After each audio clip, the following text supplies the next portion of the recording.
What's going on, YouTube? Shoosty Bang, back with another Search and Destroy game, dual commentary. It's Snoov603. It's FakeThriller. Alright, this game is on Estate. Have a little brain fart. Right off the bat, I'm going to let you know there is one round where I absolutely do terrible. So to save you all the agony, we fast forward through it, because I die and we have two retards on the team that do absolute shit. Yeah. So. And you'll notice after when the round is playing, one of the hardest parts about Search and Destroy is after you're dead, you got to sit there and watch your retard teammates. And this round that we're talking about is sped up to 350% normal speed, and it's still painful to watch. Yeah, speaking of painful, how about that? That's just... don't even ask me what the fuck I was thinking. I thought I was going to have them, and it was pretty obvious I didn't. Well, and even without Commando, sometimes you get the little knife lunge, and that clearly didn't happen for you, which made you look like a total retard. Yeah, I'm never lucky enough to get the Commando-like lunge without it. I just can't do it. I gotta be right there or it's not gonna happen. Alright, so what class are you running? I'm running the P90 with Silencer. My secondary is a Spaz 12 with the red dot sight, Marathon, Lightweight, Ninja Pro, Stun Grenades, and Semtex. Oh, nope, sorry. Not Semtex. Throwing Knife for now. The throwing knife. Yeah, I have a different class here on the has of Semtex. Right. Well, let's go with the topic we're going to discuss this time around is class customization. Like, smart and poor class customization. Appropriate class for the appropriate situation. Yeah.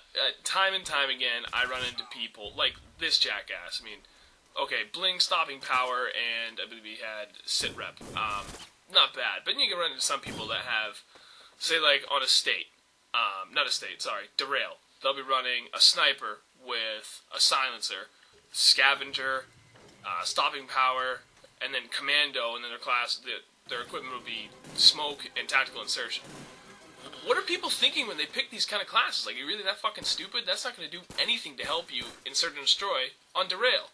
9 times out of 10, they end up dying, and it's just... Well, and everyone gets a free pass on the Tactical Insertion and Search and Destroy one time, because everyone thinks, well, maybe it works, and then you might try it, but we see so many people running Tactical Insertion that there's no way we're catching them on the first time every time. Yeah, and, you know, like, I totally agree with that within the first 3 weeks the game came out. Like, if you didn't figure it out then I just can't understand why now. The only other reason I can think of is maybe you didn't change your class ahead of time, but I don't know. I mean, when you see him running it time and time again, you just gotta think, people are really that retarded. Alright, and you may have noticed that you, Snoov has switched classes, so what are you running now? I decided to switch it up, go with a more long-range weapon. I went to an M16 with a Silencer, Marathon, Stopping Power, and Ninja Pro. Equipment is Stun Grenade and Semtex. Well, that's another thing about Search and Destroy is you gotta, you got a few rounds to sort of get the feel for what the enemy is doing. If you start out with your rushing class and realize you're just getting worked over, maybe it's best to play a little defensively. And take it a little slower. There's nothing wrong with using the timer in Search and Destroy to your advantage. You don't have to run out and meet them head on every single time. Yeah, and that's why, I mean, mainly my main style gameplay is to rush it like crazy, you know, Marathon, Lightweight, and then an SMG. But, again, like FakeThriller said, there are times, you know, you get a couple rounds to really feel out the enemies, and sometimes I just get my ass handed to me. I'll go like 0-3 because they're ready for that rush, so I gotta go ahead and switch up a class to something that's a little more stealth and take my time, hang back a little bit, and then take advantage of them because I know what they're gonna do at that point. Yeah, and I guess, because they're probably coming in 2 or 3 rounds in where they've dominated you 2 or 3 times in a row, so they're probably feeling pretty comfortable and expecting you to do the same thing. So it's always good to switch it up. I find that just simply waiting in Search and Destroy for something to develop around you helps me a ton. Yeah. My only problem with that is, I mean, I'll try and wait and feel everybody out, but, like, more often, I mean, we're talking 99% of the time, as soon as I move, like, okay, I'm like sitting in cover, trying to figure out what's going on. The moment I move, there's like some asshole that comes up behind me and knife me or shoots me or something. I just had that kind of bad luck. Yeah, everyone knows. I mean, you could stare at a doorway for 30 seconds straight, wait, because you know a guy's out there, and then you go, okay, I'm gonna flash him. I'm gonna throw my stun or a frag grenade out there. The second you hit that button to throw the grenade, that's when they come through the door. Yeah, and it's just bad luck. Yeah. Speaking of bad luck, I don't know how this did not kill this guy. That's a big-ass window, a big room, with a sliding door inside that room that's all made of glass. And I don't know how I didn't kill him, but that's, again, just another beautiful display of the luck that I run into. Now, if you're paying attention, there's 3 people left on the other team, 2 people on the defending team, on your team. Yeah, me and some other schmuck that is at least hiding in the house. Yeah, so we're scattered. We're spread out, not stacked up on one bomb, but he definitely doesn't do anything. And Search and Destroy is all about awareness. You'll notice his teammate just died right there. That means, you guessed it, somebody's in the house. Now, there has been points where that doesn't mean they're going to plant there, but for the most part, you know there's someone there, so you might as well get ready for that. Yeah, with 3 people left, it's pretty safe to assume that with that house usually being the easiest to defend, that's where it goes. And this is why I play Search and Destroy, for the clutch situation. This is a 3 versus 1. He already dispatched 1 person on the railing there. And now the other 2, are camped up in this house. And you got to figure out the way. Your whole team's watching you. You got to figure it out.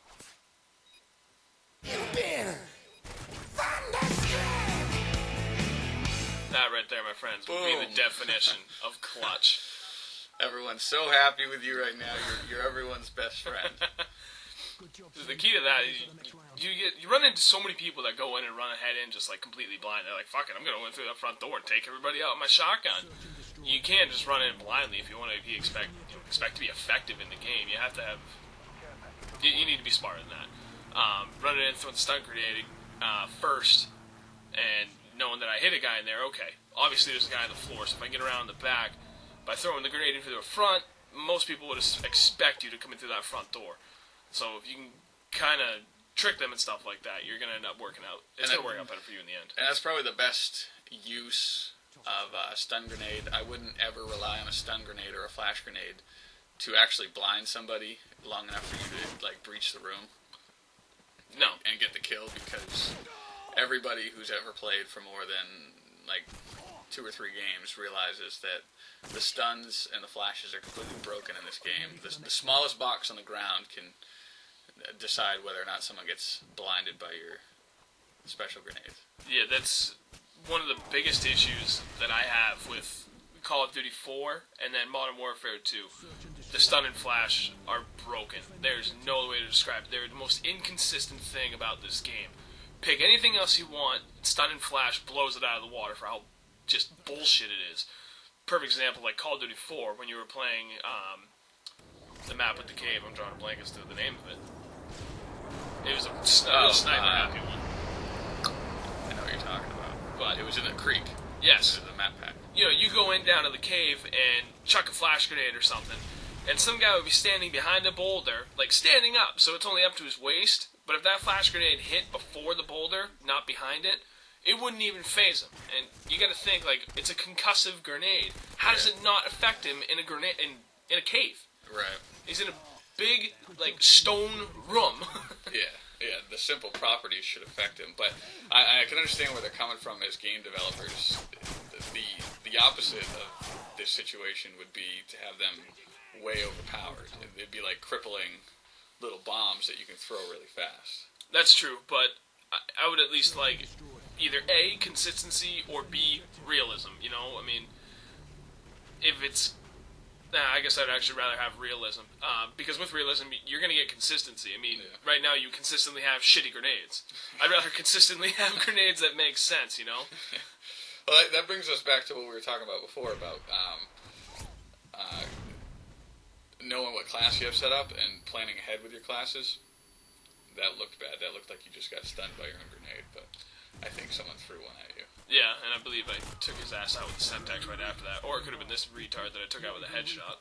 But sort of realize what your overall goal is. Like if you're going to be breaching rooms, then you want to maybe have a stun or a flash. But if you think you're going to be staying out in the wide open area, and eventually you're going to have to defuse a bomb or cover a long field, use a smoke, or if you're using thermal or whatever. But yeah, if you're going room clearing, yeah, like marathon lightweight, AA-12 with extended mags if you can get up to it, and then stun because you can throw them faster than a flash grenade.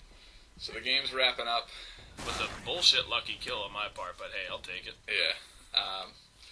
Anyway, it's been FakeThriller. Snoov603. Part of Shoosty Bang. Hit us up with the comments and subscribe. Thanks for watching.